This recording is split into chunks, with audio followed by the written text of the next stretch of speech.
I'm Vic Meyers. Welcome to The Resistance.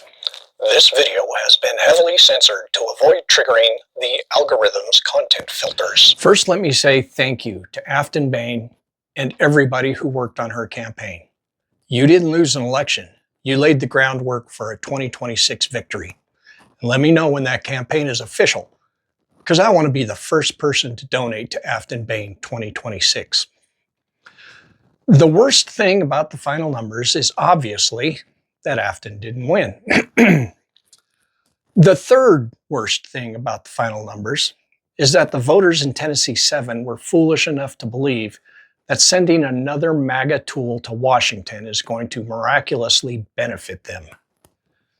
I reckon by the time November rolls around, they'll be ready to enthusiastically correct that mistake.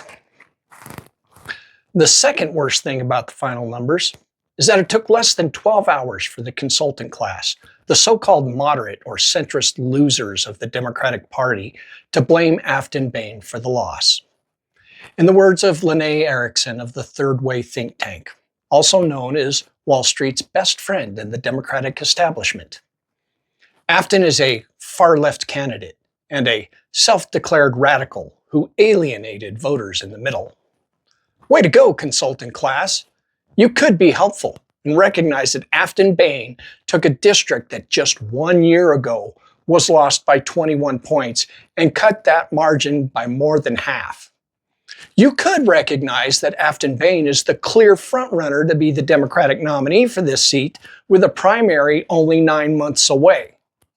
You could be helpful. Instead, you chose to push your Republican-like propaganda in hopes that the Tennessee Democrats and Democrats across the country will ignore the Wall Street fingerprints all over your messaging and nominate more do-nothing Dems next year. How about we look at the moderate Democrat who lost this seat just over a year ago? You know, a centrist. Not only was she not competitive, losing by 21 points, she didn't force any extra effort or spending by the Republican Party. But Afton Bain, she had the MAGA army mobilizing like their lives depended on it. Billionaires rushed in. Trump's PAC, MAGA Inc., spent money on this race. First time they've ever spent money on a race.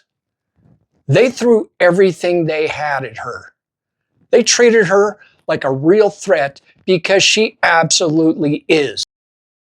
And did I mention that the previous candidate, that moderate, that centrist, pled guilty in 2018 to felony theft of property? You centrist third-way DC consultant parasites would rather nominate a moderate felon with zero chance of winning than say anything supportive about a Democrat like Afton Bain. Because you will do absolutely anything your Wall Street donors tell you to do. And you know what, Lene Erickson of the Third Way think tank? Whenever your name shows up in a story, I will automatically picture you bent over a strategy table taking dictation from the donor class. Thanks for listening. Good day.